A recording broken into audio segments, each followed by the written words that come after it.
Esports APL Invitational. Second Top Clans 2022 Winter Invitational juga.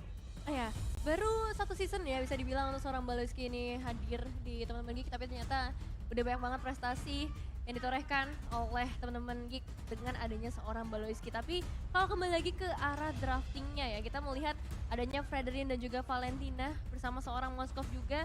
Dan Valentina facehugger di game sebelumnya sebenarnya menarik perhatianku banget dengan adanya copy ultimate ke arah Divine Judgment. Dia hampir bisa menyelamatkan teman-temannya, tapi almost is never enough ya kalau kata Bang Oji sendiri. Dan juga untuk Geekslate, ada Glue dan juga Farsha yang langsung mereka amankan kali ini. Sebenarnya ini gak berbeda jauh sih dengan game sebelumnya, dimana lagi-lagi ada Kaja dan juga Glue bersama seorang Farsha. Ini ada head to head antara seorang Kabuki dan Kadera. Kita tahu One Kadera itu cukup bersinar tapi GPM yang tinggi. Bahkan Kabuki dilampaui 2 peringkat dari seorang Kadera loh Nevin. Dengan ada 720 GPM. Sedangkan Kabuki ini dengan 705. Tapi untuk ngomongin average KD ya, Kabuki sering melakukan solo pick off, solo kill di arah backline-nya. Ya karena memang dari segi damage seorang Kabuki ini dia tahu banget positioning seperti apa yang bisa dia manfaatin, terutama ke arah team fight sih. Dia tahu bagaimana targeting yang benar-benar akan menguntungkan buat timnya nantinya. Meanwhile, Kadera juga yang baru saja mendapatkan MVP di game sebelumnya. Performance dia jujur bagus banget. Dia bisa mandiri di area landingnya, membuat teman-teman lainnya bisa fokus ke arah team fight. Dan ketika udah ready dengan item-item yang dia butuhkan, dia bakal kembali dan memberikan impact yang besar banget untuk arah team fight-nya. Satu hal lagi yang harus coba dilakukan oleh tim dari Aura sekarang, melihat ada 3 pick yang mereka sudah dapatkan sekarang ya Nevin ya. Mereka ini mungkin harus akan menjaga Kabuki dengan maksimal.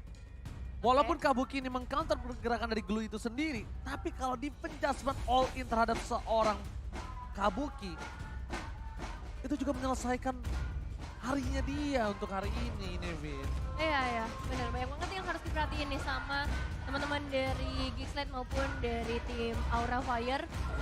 Dengan adanya seorang Moskov memang dia bisa nge-counter pergerakan dari seorang Glue-nya seperti kata Bang Oji tadi. Tapi nanti kita bakal lihat di area laning-nya apakah benar dari seorang Moskovnya ini bisa dalam posisi yang cukup aman, karena adanya Farsha bisa dibilang menjadi salah satu bahaya ketika Moskov mengambil jarak yang terlalu dekat. Dan lagi-lagi akan ada Kufra di game kali ini di tangan Aura. Jadi perubahannya sebenarnya baru di si Moskov doang. Oke, tapi ingat, jangan lupakan Nevin. Apa tuh? Kemarin ketika Geekslate berhadapan dengan Onyx, aku kan selalu mengambil dari data ya. Oke. Data game sebelumnya. Siap. Cewek itu hampir gak dikasih bermain sama tim dari Geekslate. Oke. Bahkan walaupun dengan kemenangan yang dia miliki dari tim Onyx Esports, cewek selalu berada di dalam under kondisi laningnya. 1. Ya kan? Berarti Oke. tandanya Kabuki mungkin saja bisa dalam keadaan yang sama. Setuju. Kedua, history di game sebelumnya Geekslate selalu mengincar di mana god laner musuhnya berada. All in, bahkan dibekuk sampai nggak bisa nafas, nggak bisa farming, dimiskinkan. Dan itu saja bisa terjadi untuk seorang Kabuki juga. Ya. Jadi, tim Aura harusnya udah review akan hal itu. Evaluasi dari permainan lawan mereka yang sudah terjadi kemarin. Karena kita tidak punya data lagi selain pertandingan kemarin. Iya, baru 2 hari. Based on kemarin doang yang bisa mereka lakukan. Betul, dengan 2 hari pertandingan mereka harus siap dengan apapun yang terjadi di game kali ini. Tapi untuk game yang pertama harusnya mereka udah mulai belajar, apalagi untuk draftingnya nggak terlalu berbeda jauh dan ada beberapa perubahan yang diberikan oleh teman-teman dari tim Kick. Alright, kalau begitu, ini dia. Aura biasanya bisa membawa game ini ke game yang ketiga. Karena Aura biasanya suka bangkit dari keterpurukan. Tapi apakah mereka mampu mempertahankan god laner mereka, core mereka dari keganasan Geekslate? APL Arena bisa tepuk tangannya! Woo! Kata kita sebentar lagi akan menuju ke arah lane of down. Tuh lihat tuh, di sana udah ada tuh. Nontonnya pakai layar tancap. Bukan layar tancap dong. Bukan ya? Kan, beda. Oke. Beda ya? Kita Kan maksudnya kalau ada di atas begitu, nonton layar tancap. itu kan layar, itu TV bang. Sombong ya, pakai TV. Oke, kita akan langsung masuk ke dalam lane of down. kali ini antara Geekslate dan juga Aura Fire game kedua game penentuan pastinya untuk Geekslate maupun dari tim Aura Fire. Dan terlihat juga sebenarnya ada pergerakan yang cukup berani dari teman-teman Geekslate. Adanya Baloyski dan juga Luke yang langsung diketahui posisinya membuat Godiva harus memberikan perhatian lebih nantinya ke area sekitar jungle. Meanwhile, di sisi lainnya kita juga melihat bagaimana seorang Janna Cutie yang kali ini berganti hero menggunakan seorang Karina juga akan memberikan gangguannya ke area purple buff. Dan untuk saat ini ternyata masih bisa diamankan oleh seorang Baloyski. Yes, first blood berhasil didapatkan, tapi lah Baloyski kali ini berhasil mendapatkan purple buff yang dibikin dari tim dari Aura Fire. Dan untungnya Aura Fire itu hanya tidak tahu di Penny, tapi ternyata di sana terperangkap satu player. Facehugger yang dipaksa karena berhasil mendapatkan satu point kill. Oh my god, cukup mengejutkan melihat adanya seorang Facehugger ditukar dengan seorang Janna Cutie. Worth it gak sih? Bisa dibilang cukup worth it karena tadi purple buff-nya diamanin sama teman-teman dari Geekslate. Ini kan kerugian yang sama dialami juga oleh seorang Hai. Tapi kita bakal lihat untuk pergerakan atau rotasi selanjutnya karena impact-nya nanti bakal terasa di menit-menit ke-5 sampai menit ke-7. Bahkan untuk saat ini juga kalau kita berfokus ke arah kedua gold laner, gak akan ada gerakan yang terlalu agresif karena range-nya juga sama-sama gak terlalu jauh menurutku. Kalau misalnya ngomongin range, itu setuju banget. Tapi kalau ngomongin di arahnya ke the late game, ini mungkin dari Aura Fire lebih kuat dengan kabukinya. Nampaknya para pemain dari tim Geekslate mencoba untuk memaksa menuju ke depan. Lagi-lagi Long memberikan distraksi yang sangat mahal. Fluffy bahkan tidak bisa menyentuh permainan dari seorang Janna Cutie. Dipukul mundur begitu saja, dipaksakan begitu saja. Fluffy tidak punya energi untuk membalikkan kembali keadaan yang dia miliki. Hai, terperangkap sudah. Retribution kali ini dimenangkan oleh para pemain dari tim Geekslate. Tepakan all in terhadap seorang Godiva adalah keputusan yang tepat untuk bisa mendapatkan keuntungan maksimal. 1 point kill plus turtle, cuan for life. Yes, cuan for life. Karena balik lagi ya, distraksi dari seorang Luke yang benar-benar bagus banget. Dan kali ini talent prediction. Enggak, aku berubah haluan. Oke, Nevin berubah haluan menjadi Geekslate. Dan ternyata caster Indonesia tersisa 2 saja yang menuju ke arah Aura Fire.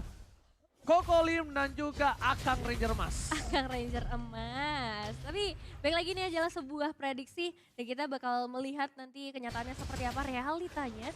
Apakah benar dari Aura Fire bisa mendapatkan kemenangan atau bahkan Geekslate yang kali ini bisa mendapatkan 2-0. Karena sejauh ini pressure terus-menerus dilakukan oleh Godiva dan juga Baloyski yang sama-sama memberikan pressure tersebut ke arah Aura Fire. Oh, dipaksa begitu saja. Ada Hai mengenakan satu bar retribution-nya kah?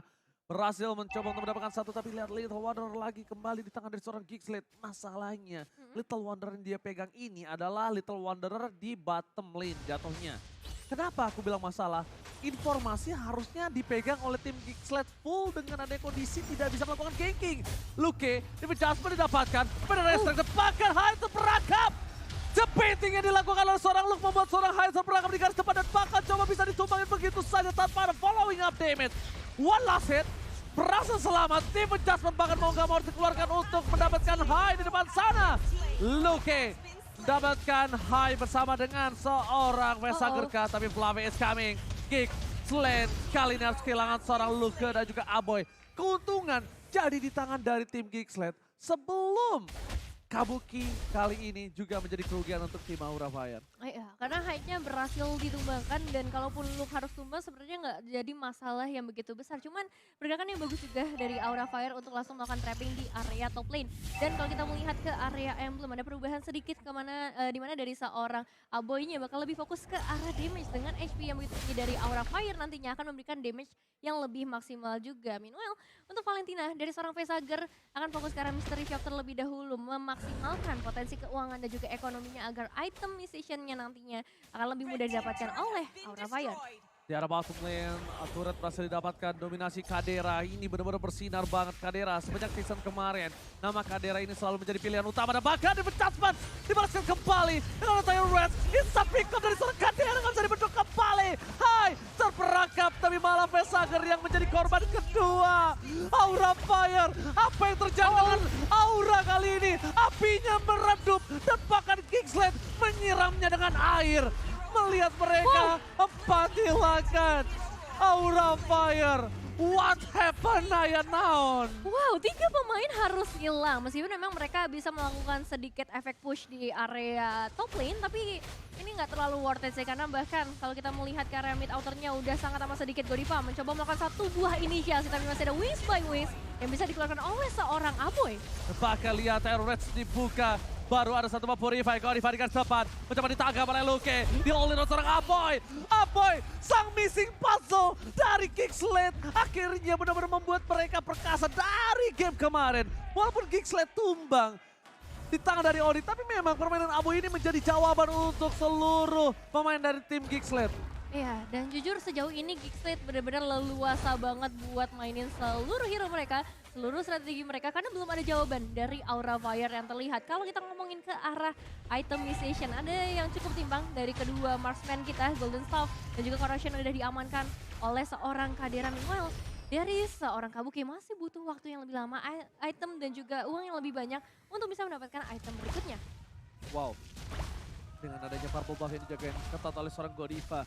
Nampaknya para pemain dari tim Aura Fire mereka agak cukup ketar-ketir dari seorang Hai akan kehilangan lagi, tapi Taruh Rise telah dikeluarkan. Jana kita menjadi pilihan utama, mundur ke arah depan, dipecah tetap didapatkan walaupun flicker telah dimiliki dari Vesager. Lihat, kerugian yang cukup mahal, Flavi tidak bisa menuju ke arah backline, terlalu sakit damage yang diberikan dan bahkan itu belum ada seorang Kadera. Ada Kadera di sana, itu pasti bisa membuat tim Aura Fire akan ketar-ketir. Wow, pergerakan dari seorang Fluffy sebenarnya udah on point banget ya untuk langsung ngejar ke area backline-nya. Tapi sayangnya damage dari Geekslate dengan perbedaan gold sampai ke arah 6.000 nggak bisa cukup untuk ditahan oleh seorang Masya. Dan juga Facehugger yang hilang, ini menjadi satu kekosongan dari Aura Fire untuk bisa memberikan damage tambahan. Apalagi kita melihat juga beberapa kali Divine Judgment diamankan oleh seorang Facehugger menjadi satu inisiator. Tapi untuk saat ini satu pemain harus hilang di depan mata, yaitu seorang Baloyski. Baloyski sang tank nakal kali ini harus ditubangin ketika ada sebuah turtle yang didapatkan oleh tim Geekslate atau tidak. Tidak akan ada perfect turtle nampaknya untuk para pemain dari tim Aura akan coba mengambil satu turtle dari tim Geekslate. Tapi problemnya adalah dengan adanya ketertinggalan level. Sekitar 2 level mereka akan under dari segi retribution. The power of retribution akan minim untuk tim Aura Fire. Mau tidak uam, mereka harus memaksa team fight. Memakan satu hero dulu, baru mereka harus bisa melakukan turtle. Tapi posisinya semua sudah berbeda.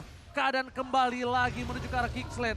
Baloyski kembali hidup dan akan sudah terbang di Land of Dawn. Bahkan tidak 3 turtle, tapi tim Geekslate mereka mau lebih. Mereka mau ke arah Lord. Mereka mau menyelesaikan game ini dengan sangat cepat, Neve. Iya, Bang Oji, ini masih 8 menit yang pertama. Tapi lihat bagaimana dari segi goldnya Kadera sangat mengungguli. Meskipun memang baru saja terjadi pertempuran menuju ke arah seorang Luke yang lagi-lagi menjadi tumbal. Asalkan ada pertukaran yang baik dari Geekslate, yaitu langsung menuju ke arah Lordnya. Aura Fire masih punya harapan. Mereka masih punya beberapa winning condition seperti dengan adanya seorang Kabuki, ini attack speed yang akan diharapkan nantinya untuk bisa mengcounter pergerakan dari seorang Luke. Dan bahkan untuk saat ini dia juga bisa dapetin ke arah outer turret. Jangan sampai ada yang bisa ditemukan lagi oleh Geekslate karena ini momen yang cukup krusial ketika Lordnya sudah hadir bersama-sama dengan teman-teman dari Geekslate dan juga Jana Cutie yang sedang mencari target berikutnya. Oke, Baloyski, Vesager! Dipecah dan all-in yang mencoba didapatkan oleh para pemain dari tim Aura Fire di depan sana nampaknya gak berhasil. Vesager mengejutkan permainan dari seorang Vesager. Kali ini benar-benar selamat. Tapi bukan itu doang masalahnya. Vesager tidak memiliki satu buff flicker kembali. Kalau di all in oleh para pemain dari tim Aura Fire. Kali ini bisa kehilangan Vesager. Dan satu-satunya jawaban dari high ground Aura Fire adalah seorang Vesager, Nevin. Iya, dengan Peter Esek yang udah diamankan juga dengan ultimate IMU untuk seorang Vesager, ini bakal menjadi kesempatan yang besar untuk mereka. Tapi lihat bagaimana ada seorang Aboynya mencoba memberikan pembalasan damage yang begitu besar dengan Lord yang mereka bawa. Luke lagi-lagi harus hilang, tapi apakah akan ada pertukaran yang terjadi? Karena untuk saat ini dua pemain sudah berhasil, itu bahkan Kabuki mencoba memberikan pembalasan, tapi ternyata damage-nya belum terlalu maksimal, bahkan hanya untuk menembakkan seorang Aboy saja sulit. Ya, lihat gimana berbalik damage yang diberikan oleh seorang Moskov. Kali ini terhadap Karina tidak terlalu berimpact. Masih terlalu berani. Jana Kitty kali ini perbandingan levelnya benar-benar makin lebih jauh. Dari 2 level jadi 3. Semakin ku kejar, semakin kau jauh. Dan buat kalian semua yang berada jauh di luar sana, jangan lupa untuk beli tiket MPL dan nonton langsung MPL Season 11. Dan beli tiketnya hanya di Blibli. Betul sekali, langsung aja datang ke area venue untuk bisa menyaksikan bersama-sama memberikan dukungan secara langsung untuk tim-tim yang bertanding. Dan kita akan lihat dengan perbedaan sampai ke arah 6.000 gold. Apa yang bisa dilakukan oleh teman-teman dari tim Aura Fire dan kalian juga apa yang bisa kalian lakukan dengan diamond kalian, langsung aja beli skin MLBB X Jujutsu Kaisen karena udah hadir di dalam game kalian. Alright, cara kita surprise attack. Berhasil membuka vision tapi lihat dari balance kita berangkat tidak ada satu defense adjustment sama sekali. Menuju ke arah seorang Hai, mencoba diolin begitu saja. Hai-nya hilang. Lihat, surprise attack yang harusnya di tangan dari tim Aura Fire. Bahkan mereka kehilangan Hai. Mereka kehilangan sosok power of retribution mereka. Luke masih menjadi korban bulan-bulanan warga dari tim Aura Fire. Luke dibakar habis-habisan dari game yang pertama. Ini secara tidak langsung Luke kalau bisa dibilang dia udah gosong. Dari game pertama dia dibakar habis-habisan. Tapi nggak masalah ya pastinya, karena memang itu adalah tujuan dengan menggunakan seorang glue kali ini untuk bisa memberikan gangguan ke arah tim Aura Fire. Dan sebenarnya tadi kita melihat adanya sebuah potensi dari tim Aura Fire. Karena damage dari seorang Kabukinya udah mulai terlihat. Pergerakan dari seorang Facehugger juga udah semakin leluasa kali ini dengan adanya seorang Fluffy yang bisa menjadi seorang frontliner. So, kalau kita ngomongin chance kemenangan masih cukup besar dari Aura Fire. Tinggal bagaimana mereka memanfaatkan mistake yang dibuat oleh Geekslate. Oke, Fluffy di all-in. Lihat, itu keputusan yang mahal. Yang harusnya tidak diambil oleh Geekslate. Tapi karena mereka percaya satu sama lain, Fluffy pun mereka lumat. Ingat itu Fluffy yang memiliki sangat banyak darah, durability yang kuat, apalagi Hai yang mungkin tidak setebal seorang Fluffy. Wow, ini nampaknya Aura Fire hampir terjatuh. Nampaknya para pemain dari tim Aura Fire mereka sudah melihat adanya Lord yang menit ke-12 udah enhance bisa loncat. Dan tentunya bisa membuat para pemain dari tim Aura Fire kehilangan game yang kedua juga. Under kondisi hingga ke 5.700 gold. Bukan hal yang baik untuk seorang Aura Fire. Ya ini cukup berbahaya, bisa dibilang goldnya semakin jauh dari tim Geekslate. Mereka bisa memaksimalkan semua potensi yang ada dari seluruh sisi Land of Down-nya. Begitu pula untuk seorang Janna Cutie. Pergerakannya benar-benar manis banget untuk melakukan eksekusi 5 elimination dan juga 4 assist yang udah berhasil ia amankan. Dan kalau kita ngelihat dari segi itemization-nya memang bakal build ke arah defensif. Jadi ini bakal menjadi salah satu jawaban untuk teman-teman dari tim Geekslate supaya potensi dari Karinanya ini maksimal ketika bertemu seperti seorang Facehugger ataupun nantinya seorang Kabuki. Alright, Lord yang benar-benar menegangkan. Lord yang bisa menjadi jawaban apakah ini akhir dari perjalanan Aura di game yang kedua. Atau bahkan ini adalah board jawaban untuk Aura bisa membalikkan keadaan. Karena bisa saja Geekslate dia terwipe dan dia langsung melakukan split push. Gak ada yang nggak mungkin. Tapi Maloyski Hai menjadi pilihan utama. Dia mematahkan cukup instan. Godiva juga menjadi orang kedua. Dan Godiva di take down. Dua hilang. Ini bencana. Janna kita terperangkap di depan sana. Tapi itu bukan jawaban untuk tim dari Aura Fire. Pertukaran 1 untuk 2. Bukan adalah jawaban. Dari tim Geekslate, 8.000 gold difference. Maloyski berada di garis depan. Mencoba untuk memberikan defense. Tapi ternyata defense adjustment kembali. Menutup Kabuki. Oh my god. Ini bencana. 2-0 Israel. Geekslate take the game. Congratulations Geekslate. 2-0 kemenangan bersih menghadapi tim Aura Fire bahkan dengan Aura Fire. game yang cukup cepat loh di game kedua. Aura Fire.